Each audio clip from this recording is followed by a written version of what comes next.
Yeah, the last bad date I went on, I just immediately wrote a short story about it and then sold that for money. So I was like, all right, maybe I'll just do that every time.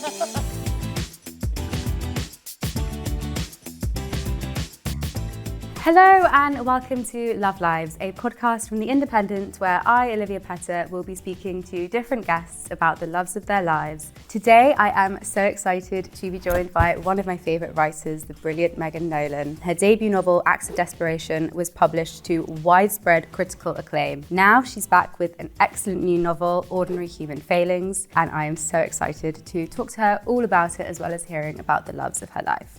So, welcome Megan, how are you? Thank you, I'm very well, thanks. Thanks for having me. Thanks so much for coming. I'm honestly, like I said, I'm such a huge fan of your work, and it was such a treat to read such a different book from you after absolutely falling in love with your first, but it's still equally as compelling and just completely different and so absorbing.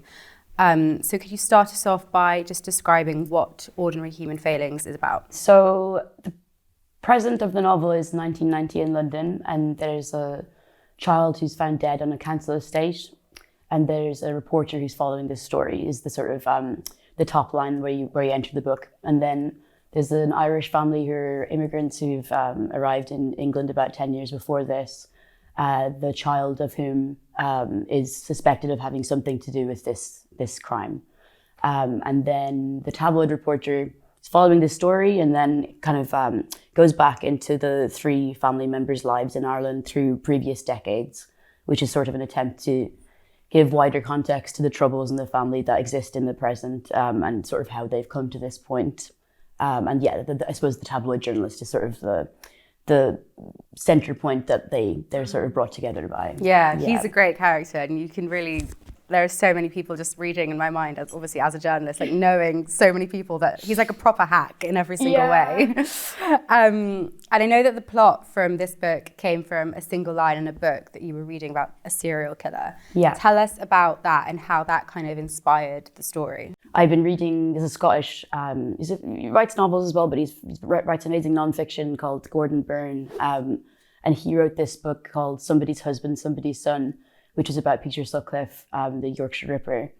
It's a really incredible book. Like, I don't know, he's written, you know, I read quite a lot of true crime. Quite a lot of it obviously is, even if it's compelling, it's quite trashy or like not substantial, whereas Gordon Byrne's true crime is like really substantial, and he goes and spends his time in these places. And anyway, so yeah, it's a really brilliant book, and there's quite a throwaway line in it. He doesn't go into the details of what happened, but he mentions at one point that a newspaper, I don't know whether it was like a team of journalists or a single journalist, had approached family members of Peter Sutcliffe's who would have been by and large quite working class alcoholic people, and approached them and basically offered them a situation in exchange for information from them, which was that they would be put up in a hotel and kind of given free rein in terms of alcohol, given some pocket money, and in exchange they agreed to be kind of sequestered, you know, so they're not allowed to give any info to other journalists. And you just mentioned that was a setup, and I don't know how long it went on in reality or anything like that, but it was just a very striking image, this hotel. And so that was the kind of basis of Ordinary Human Failings, was the kind of first single image, was a hotel with this family being kept. And yeah, again, I don't know in reality how long that situation lasted. And obviously in my book, that contemporary part is only actually, I think, 3 days or something. But that kind of pressure cooker atmosphere of the hotel and them all being cooped up was very striking to me. Yeah. So I kind of took that and ran with it. It's a really interesting concept. It's so unique. And it's interesting what you said, how in the book it was sort of just glazed over as like an insignificant detail. But then when you unpack it, there's so much that could happen within that context. And it's interesting what you said about true crime as well, because I'm not into true crime whatsoever. Like, I know I have friends who are obsessed with it, and it's all they read, it's all they watch, and all they want to do is, you know, listen to murderer stories and all that kind of thing. Yeah. But what you've done with this novel is, as the title suggests, it's a story about the human condition, but it's just within the framework of this kind of true crime story. And was that kind of also an intentional thing for you? Like, you didn't want to kind of, I guess, stick to the typical version of the genre and I guess the more mainstream version that we're so used to digesting. Yeah, absolutely. Because I've always, like, I remember being 14 or something and getting my first, Ted Bundy book, and like, it's not my main thing that I enjoy reading at all, but it's definitely something I've read fairly consistently over the years. So I'm pretty familiar with both true crime and fiction. And yeah, obviously the older I got and the more interested in journalism I became, the more complex that whole thing began to seem to me. And then I think it was probably in 2017, I started writing a column for the New Statesman, and my first ever column for them was about this book that I'd read called The Sleep of Reason, nonfiction book about the James Bulger trial and media response afterwards. And that was sort of a big shock to read. Because I'm Irish, I hadn't been as familiar as probably a lot of people just kind of culturally would be here with that case. And so all of the media response was actually really shocking to me, and that they were named at all. And it's a really brilliant, subtle book about all those nuances that happened after the fact. And then also there was this Channel 4, I think it was probably in 2008 or something like that. There was a program called Boy A, which was adapted from a play by an Irish playwright called Marco Rowe. And that was a kind of fictionalized imagining of, it wasn't actually the James Bulger case, but it was an imagining of a case similar to that of the perpetrator once they're being released as an adult. Right. So there's a couple of things like that I, over the years, had absorbed and kind of become interested in how much more complex these things are than you tend to see them in headlines. And so I think that a couple of key kind of things like that came up over the years. And then also I was never a staffer in a newspaper, but I spent time usually just like covering a desk for a couple of weeks at a time. But it meant that I did spend time in quite a lot of different newspapers, and that was intriguing and and like, for instance, like did training days with. I never worked for a tabloid, but I did training days with people who were working for tabloids when I was in a certain building, and I remember being very struck by like what we're talking about, Tom. Like I met this kid, he really was a kid. He was like 20 on a placement or whatever, and he's like so green and enthusiastic and really sweet. And I was just going like, oh, I hope he's not going to go bad. I know, because it is a weird mentality, isn't it, to like, hear about the murder of a child and be thrilled by it. And be really excited. Yeah, because your first thought is, oh my God, I've got a scoop. And it's like, that's a very weird psychology to explore. Totally, yeah. I know that you said in an interview that you kind of wanted to explore how ordinary people can become capable of doing extraordinary things in this book, which is such an interesting phrase, because I think within this context, because normally we apply that to huge success and positive outcomes and, kind of rags to riches stories, I guess. But within the framework of the book, it's about, that extraordinary thing is an extraordinary act of violence. Yeah. And what was it that led you to kind of want to, I guess, explore that? And how did you also go about, I guess, getting into the mindset of that? Because that's also a very dark place to go to. Having read the book, will know there's like a close third on 3 of the family members where you really get to see things from their perspective, from Carmel and Richie and John's perspectives.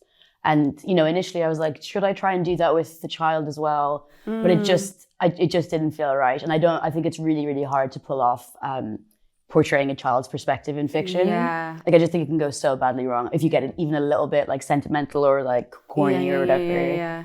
So I knew I didn't want to go really dark and like actually be in the moment with her when this act of violence is happening. It just felt like crude or something. And also because a lot of the book is about the unknowability of these moments that she has in that time with the other child. There's a lot of commonality between most children who are capable of committing violent acts. There's like quite a lot of crossover in how their childhoods began. And I had read, there's a really great couple of books by a writer called Gita Sarini, who again was a very good nonfiction writer, about, there's a girl who in the 60s she was a child who killed two kids called Mary Bell. And Gita Sarini covered that situation when it was happening, but then also when she was an adult. And it's really striking how repetitive the childhood circumstances are with children who do these things. And so I read quite a lot about not just children who've killed, but about children who behave in, aggressive, confrontational ways. And so yeah, I spent a couple of months reading tabloid journalist memoirs and then reading about the kind of psychology behind how children can do this.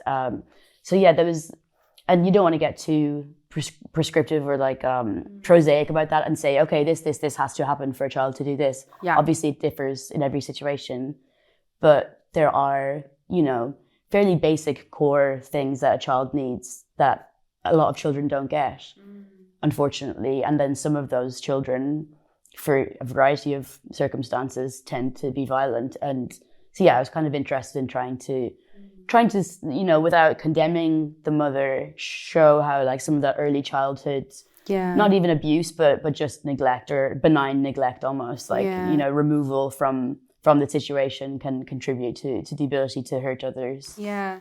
And that comes across really well because, like you said, you don't blame the mother and you don't blame any of the family members. And I think that's because you see everything from their perspective as well. But this goes back to another question that I wanted to ask you about something that you said about how we're very quick to explain away bad behavior with one reason or one kind of moment from someone's childhood or someone's past. And I think it's not just in terms of bad behavior in terms of crimes, but also just bad behavior within romantic relationships. I think that is so common now when we talk about attachment theory and you know, all of this like so-called therapy speak that we're very quick to use when we talk about contemporary relationships. And it's like, oh, he's a narcissist and he's emotionally abusive and they're gaslighting me. And these terms are very useful when used correctly, but I think there's this kind of TikTokification of these terms where they're being so loosely applied, and we're just so quick to jump to something because I think it's really validating to feel like we have a singular explanation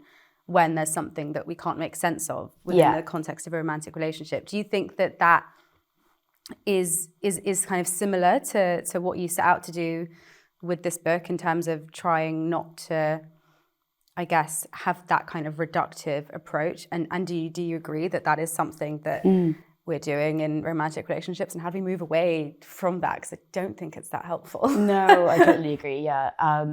And I've been like so guilty of that in the past. And I feel like there's, you know, obviously so much has changed in how we talk about relationships in the last 5 years even. And I think there was a point in this like weird cultural war era, like maybe 5 or 6 years ago, where I was a lot more guilty of like that sort of reductive way of speaking. Me too. It's very seductive not to get caught into that. And I feel like, things have moved on in the culture a bit, or like are starting to move on right now anyway. And yeah, I don't know, it's like very easy to dehumanize people by speaking that way. Yeah, definitely with the book, because I think it would be, so I think there was an article in the New Yorker not that long ago about like trauma narratives, about like criticizing in fiction mostly, but also I think in writing about like taking one trauma and using it to explain everything a person experiences. And I think it would have been, I would have hated to just go, okay, Lucy, the child, had a bad childhood, that's why she did X, Y, Z, which is why I wanted the whole family story. And also then, as we said a moment ago, to not go, Lucy's mom was evil and that's why she's evil, you know, and that there's obviously so much cruelty in a way, but a lot of it is like, I don't know if you call it unintentional in terms of the family's background, but a lot of pain, which is just then kind of wrapped in silence for them all and ends up hurting a lot of people without active cruelty. And so I think it was important to not have like one explaining factor, as you say. And I think that would be also it's dangerous to explain anyone's like bad or troubling behavior, because then it's you know, it's kind of an ability to excuse it in a way, or for the person to excuse it, and also it's just a bit dehumanizing, because it's, I don't know, people are so complex, like every single person has so much, and like to a degree that's quite scary if you actually think about it. And like that's why we're not really, like why the internet isn't actually, like our brains are not ready for it, because it's impossible to like really grasp how like subtle and complex every single person is, and if you're revealed to that many people, it's sort of impossible. I was about to say, like, that is all, I agree with you, but you can't put that in like a 20-second TikTok video Yeah. that people are going to share with their friends. Let's talk about Acts of Desperation. For those who haven't read your first novel, can you introduce it to us? So Acts of Desperation is a novel that came out in 2021, which is about, it's a story told in the first person by an unnamed narrator who's a young woman in Dublin, mostly in Dublin, kind of flits a little bit between locations then. And she, when we come to know her, she's, I think, 22 at the beginning, and she's very much adrift in her life. She's dropped out of university, working kind of menial jobs, doesn't really have any center to her life. She's drinking a lot, going out a lot, sort of flailing around her life and looking for some meaning. And she finds it in this relationship. She falls sort of obsessively in love with this man called Kieran, who she meets at a gallery opening, and then becomes embroiled in this obsessive relationship where she is very much the desirer, the one pursuing him, and he's, you know, interested but very cold, and won't give her any of the validation and kind of reciprocity. That's the word, right? That she's seeking. And this kind of goes on like that for a while, and then there's a kind of shift in dynamics in the book then about maybe halfway through where some things change, and the dynamic is, if not flipped, is then gradually changed in a way that I think begins to reveal to her that this romantic love that she sort of based her entire worth and point of life around is not going to be the thing that saves her, and that this man is not going to be the thing that gives her meaning. Yeah, I mean, it's a really like astonishing book to read. And I'm so pleased that something like that has been so well received and has been so widely read, because I think it's not the first thing you think of when you think of a sort of commercially successful book, because it's a story about a woman in an abusive relationship. And I'm really pleased that story has been so widely kind of shared. Were you surprised at its success? Yeah, I was hugely surprised, yeah. Because I guess my background was, well, I obviously have a journalistic background, but my creative work was kind of separate from that, and was always, you know, in fairly niche literary journals. A lot of the time I was doing like performances in art contexts, and so always in quite, you know, like, and I was happy to do those things. But all of which is to say that when we were trying to sell the book, I kind of thought to myself, okay, great, we'll get it with like a really small press, or like even an art gallery might produce like a text or something like that. Yeah. So I was not expecting it to be sold in a commercial way. So yeah, it was completely a shock to me. Yeah, and because it was so successful, I mean, you were interviewed loads about it, and what I find so interesting, we know that it's no secret that, you know, female novelists are continually asked if their work is autobiographical, because people don't seem to understand that women have an imagination. But I know one thing that you said that was interesting is that the narrator's feelings and emotions were partially based on you, but the events in the book are fictional, which I think is a very common experience for a lot of debut novelists. Yeah. But I wonder what it was like for you talking about the book in that framework and being asked, you know, how much of it was based on your own experiences, because it's a very dark book. And I think what people maybe don't realize what they are essentially asking you by asking you that question is, have you been in an abusive relationship? Yeah. Which is a very messed up thing to ask someone. So what did you make of that? How much did that happen? How did you handle that? Yeah, it's funny because quite a lot of people kind of preempted it by saying that they weren't going to do that, but then started doing it anyway. Did. You know, they're kind of like, so I bet you're getting a lot of that. Right. So yeah, I've always obviously been quite upfront about it. It would be insane if I was to try and like conceal that obviously the book is like personal to me, and also the biographical details of the character mirror mine very closely in terms of like age and where she lives and things like that. And partially that was to do with like me not really feeling the confidence to write. I don't mean this in a like self-derogatory way, but like a proper novel, like as in I didn't have a background in writing fiction. So I think it felt a bit safer to like base some logistics on things that I felt authority over, such as location. And even like, again, with a new novel, I think I'd find it really hard to set a novel in a city I didn't once live in or spend time in, things like that. So that was partially why. And then also just like I was interested in writing about these subjects that I had experienced myself.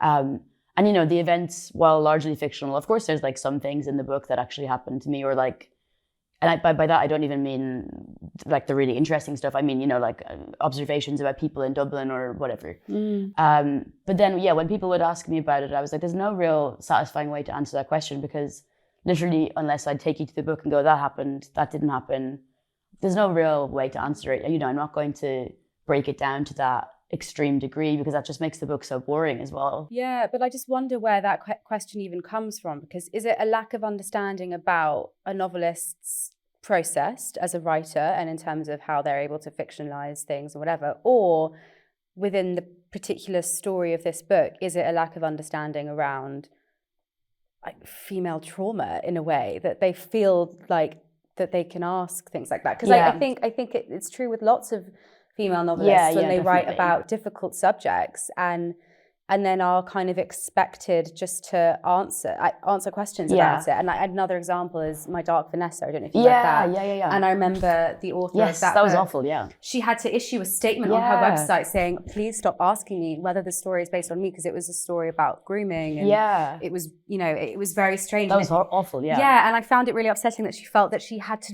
do that statement. Yeah, and in a way it's like, well, I wrote a book to not have to say these things, or to like specify certain things or use certain terms, like a lot of the time also people want you to, again, like, use specific terminology that's, while it might be accurate, like factually accurate, to call something that happened in the book X, Y, and Z, like there's a reason why I wrote the book rather than an article, and want to explore those things in a less like determined way.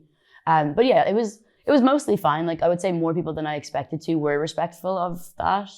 And yeah, occasionally people were really blunt about asking, like, have you been sexually assaulted? And like quite literally, like someone asked me that while on like live on a recording.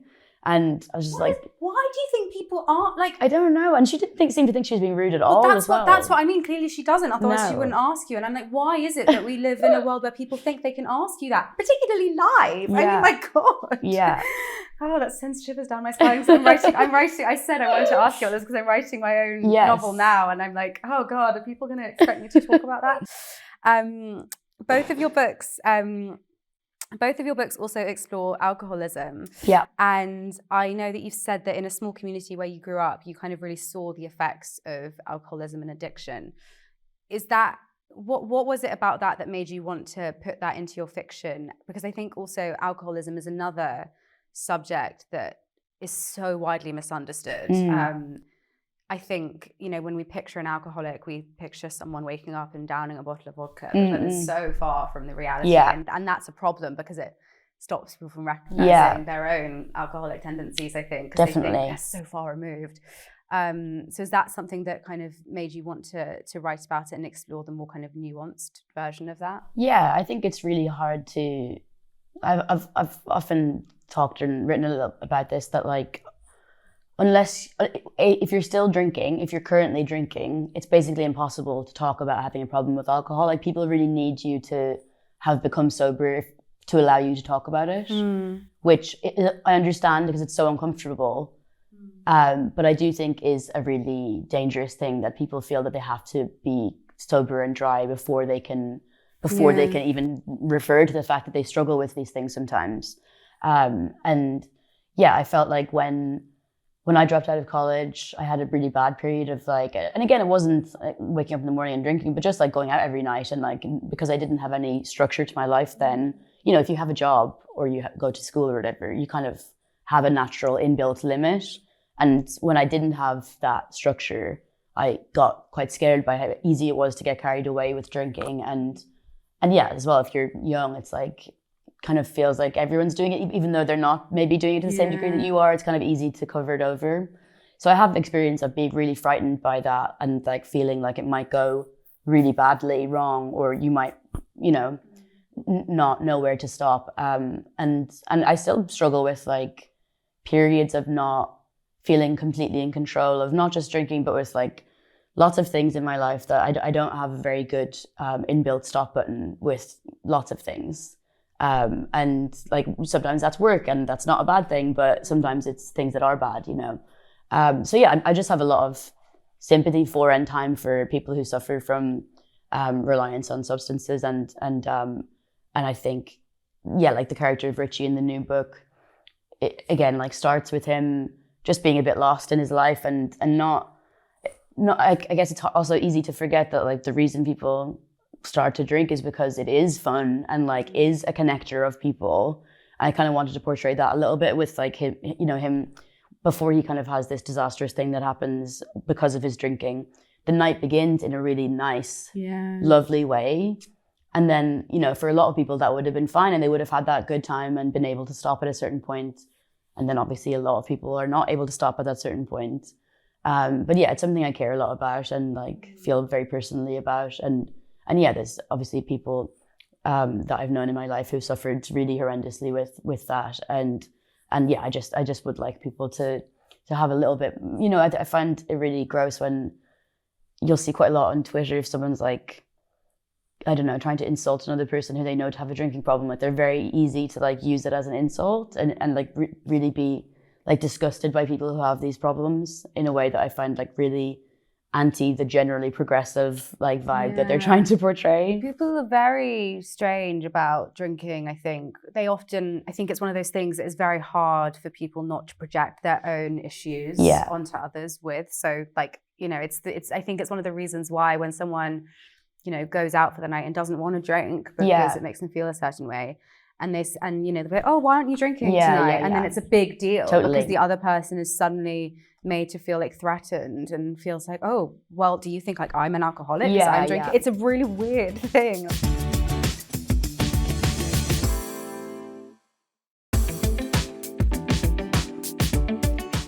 Okay, so the first love you chose is quite an obvious choice for a writer, but actually we haven't had this yet from any of the authors we've had on the show. So tell us why you've chosen reading fiction. So yeah, thinking about on my walk here that like so last night sometimes when I get into a stressy work mode, which I kind of have been the last couple of weeks, I can't concentrate on reading it very well at all, except for like the most functional or, you know, usually like a magazine article. But last night I read this book called Big Swiss. Have you come across that? Yeah. It's really good. But yeah, just like a really juicy novel and like read almost all of it in the bath in one sitting kind of thing. And I was just thinking about like when I was a kid, I was quite nervous. I wasn't like quite antisocial, like I had friends, but I was quite socially anxious even when I was a really little kid and like didn't know how to behave in certain situations. And I just found like being in the world quite tough, and reading was like back then, you know, as an adult, you develop all these coping mechanisms, some of which are healthy and some of which are not, including drinking and all that stuff. And but at the time, like my only coping mechanism was reading. So I just have this very like comfort food relationship with reading fiction, where if I felt really freaked out as a kid, I would just sort of hide, and that was the only thing that could completely take me out of it. And yeah, then as an adult, obviously, like I kind of quite compulsively read fiction. And if I'm stressed, if I can like bring myself to try and concentrate, then reading fiction is the only like really wholesome stress buster that I have. Yeah. But yeah, I think I was saying that like I really love those like big kind of sprawling like birth to death novels, like Somerset Maugham or like Dickens, because I don't know, it's like very satisfying to feel as like you do not actually feel in real life, that you can kind of have an overarching view of life and have like some sense of narrative purpose, which really does not exist in life. Yeah. Order and control. Yeah. I liked what you said when and it's kind of touching on what you said earlier about not having an internal stop button, which I think is something that a lot of people can relate to. But you said that it's, you know, probably one of the only healthy coping mechanisms that you have. But it does do some of what the unhealthy ones do by kind of letting you forget yourself, but without the danger or guilt attached. So I want to ask you why you think it's so important that we have that moment of respite where we can kind of like forget ourselves and step outside of ourselves, and why the majority of the things that help us do that are so unhealthy, aside from reading fiction. Yeah. What else is there? And like exercise? Or... Yeah, like, I mean, again, okay, so partly what Acts of Desperation is about is like doing that with romance. And obviously in Acts of Desperation, that's like portrayed as being a negative thing, but obviously it's not only a negative thing. And I find like, obviously if you're falling in love or are in love, then that's like the ultimate feeling of being able to escape yourself in a healthy, like joyous way. But on my own, yeah, I feel like reading and being with my friends, honestly, is like the only thing that if I feel really overwhelmed, I just need to be with another person, whether that's through fiction or being with my friend or my partner or whatever it is. Yeah. It's just about getting out of your own head. Yeah, and I'm not very good. Okay, I'm incredibly bad rather at like any sort of meditation or just sitting with yourself, like really bad. And I'm trying to get a little bit better, but no, I'm so bad at it. I've started doing acupuncture recently. Right. And one of the worst things about it is that you have to literally lie there for 30 minutes in Right. silence with needles in you. Yes. And just lie there. And my mind is just going like into overdrive because I'm like, I should be relaxing. Yeah. There are needles in me. Oh my God, is one moving? I can't. And you have to do that for 30 minutes and it is torture. Yeah, exactly. And just like last night trying to go to sleep, you know, just lying there for 2 hours being like, I can't stop thinking, you know. Yeah. So yeah, I really struggle with that. And I just find like it's not something I'm happy about necessarily, but yeah, basically being with a person is the only way that I can really guarantee to escape that feeling. Yeah. But yeah, I think obviously it's such like a sensorially overwhelming world to live in at the moment, and because we're not so great at being alone, because you know our attention spans are short from living the way we do, it's really hard to find to like not need a bit of like time out from being overwhelmed by the world, but also not being able to like meditate necessarily. Yeah. I know. I wish I was one of those kind of wholesome, mellow people. Me too, like, yeah. I'm just going to go meditate. I'm really stressed right now. And then come back and be like, okay, I'm floating like a butterfly. That's just not who I am. No. To be honest, I don't know many writers that are like that. So I was just thinking, I was like, that's why I'm good at my job. Yeah. That's why we're good at what we do. Okay, your second love is a family member. Tell us why you've chosen your dad. So my dad and I are very close. I'm close with all my family, but my dad and I kind of have a special bond because I've got 2 older brothers who belong to my mum, but they've got a different dad to me, so I'm my dad's only kid, which just means that we spent a lot of time one-on-one when I was growing up. And even though I love all my family equally, we just have a kind of special bond that has to do with those kind of formative years spent just the 2 of us, because my mum and dad split up when I was quite young. So yeah, me and my dad probably see each other maybe like 4 times a year, but it's like definitely the highlight of my year, getting to spend actual substantial time with him. A lot of the time it's just for a day or 2, but at Christmas time, for instance, I always make sure to have like a full week where I can just like do nothing and walk around with him for a couple of days. We're really, really close, and like painfully close, where it's like a big source of sadness in my life, just like worrying about him and like anticipating something bad happening to him, you know? Yeah, I have that with, oh God, this is gonna sound ridiculous because I have that with my cat. But I do. I love my cat as well. It's like an unhealthy like attachment. Yeah, exactly. But you like kind of catastrophize. Yeah, like preemptively working through these things. Yeah. Which is like obviously ridiculous because it's going to be awful no matter what happens, like no matter how much you anticipate it. Yeah. Which I try to remember. It's like this, you're just wasting your time because it's going to be as bad no matter what, you know? Yeah. But yeah, so like it's painful as well, but he's definitely like, I guess like a problem in my life has often been that I feel very like weightless and like insubstantial in the world, or like I don't feel like attached to things in a way that I should maybe. And he's sort of the main foundational part of my life that I feel like if I'm really, and as well because I've like moved around a lot in my adult life and I continue to move around a lot, and you know I'm not a very settled person in that way, which is obviously by choice more or less, but that comes with a lot of downsides as well as positives. And I feel like my relationship with him is like really crucial to me not feeling completely lost in the world when I am sort of adrift in these ways. And you said that he's also a writer. Yeah, he writes plays and directs plays. So yeah. Is that one of the main things that you think kind of bonds you together, just from a kind of, I guess, intellectual point of view? Do you talk about writing? Yeah, we talk about our work. Mostly, like sometimes about functional things, as in like if one of us has a problem with a certain scene or whatever, we'll discuss it a little bit. But that's nice. A lot of the time it's more about like, you know, he's very sensitive like me and like suffers a lot with his work as I do. And I don't mean that in like a tortured artist way. I just mean like I think it's awful and like struggle to be able to show it to anyone and that kind of thing. And, you know, we both like suffer with confidence quite a lot. So it's sort of, yeah, like trying to bolster each other in that way more so than anything functional. But yeah, he's like, I mean, he was always very supportive of what I wanted to do, but also was like, you're never going to make any money though. So he was like trying to make me aware of the functional downsides, but also like he was like very supportive as well. Yeah. In terms of the confidence with your writing, how was that different between the first book and the second book? Did you feel like that was an improvement with the second book? Yes and no. So with the first one, because there were kind of no stakes, because there was no book deal or whatever, I just wrote it in my spare time, and then we didn't, show it to any editors until I'd finished it. Oh, I didn't know that. Yeah. So there was like a bit of freedom in that because nobody was waiting for it. So I took like 3 years and just did it in my spare time. So that was like, it was scary still writing it. And like, I didn't feel like, oh, this is brilliant when I was writing it, but it also kind of didn't really feel like it mattered hugely. Yeah. Not that it didn't matter, but like that if we handed it in and it was bad, it's like, all right, well, I'll just keep on working then. And whereas this one was contracted, so it was a bit scarier in that way because I had a deadline, and also, I'd never written full time before in that way, and I still don't know this. Like for the next one, for instance, like is it, you don't know if it's going to be possible to write a good novel in the time that you have allocated. Yeah, and there's no way to promise somebody that you will have, And your third love, I'm so pleased you've chosen this because, as you said in your email, I think this is something that is getting pretty bad press at the moment. Tell me why you've chosen dating. I've always been a huge dating fan. I mean, I came to it quite late, as in like I never did any online dating or anything like that until I came to London in 2015, 16, something like that.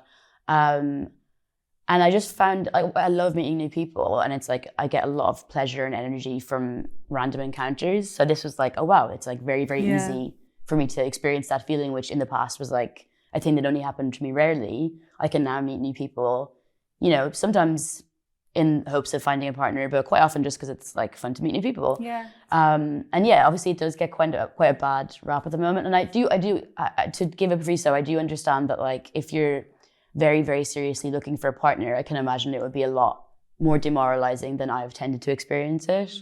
But usually, I met my last serious partner on an app. So, it has happened for me in that way. But quite often it's like more of a, not that I'm opposed to meeting somebody seriously, but it's a little bit more haphazard than that. And it's a little bit more like frivolous than that for me. I don't know, I think as well, when I spent quite a lot of time in New York over the last couple of years, and it's like a really fun way to see the city, basically. And like meet people there, and people there are like really casual about dating in a way that I really like. I was about to say, I imagine it's a very different it's just like really spontaneous and a little bit more fun, and I just find it really. I mean, there have been times when I've like. When I've regretted going into situations like say if you leave a serious relationship and then go straight into dating, I found that quite painful because you have to like go into these like online situations with the basic understanding that most people don't. You're basically not being seen as a full person. You're going into it with both of you not really perceiving the other as a full-rounded human being. So if you're leaving like a loving relationship and going into that whole scenario, it can be a bit jarring to be like, wait, why aren't you being really, really nice to me? I think that it's so interesting because it's that gap, isn't it, between when you come out of a serious relationship or you come out of any kind of meaningful partnership and then you think, right, I'm just gonna go and meet someone, I'm gonna get on an app, and you, it's not that like you know what you're doing, you're on a dating app and you know that it's sort of like a game and whatever. But I think then the reality of, like you said, sitting down to meet someone, and it's so flippant and it's so casual, and then you might never hear from them again. Exactly. They might it's quite hard to get used to. It's really hard, and it's like the kind of the fall from grace, so to speak, is so dramatic. How do you, if you have like a bad or disappointing date now, how do you handle that? Do you kind of just write it off as a funny story, or do you just try and move on as quickly as you can and like compartmentalize it?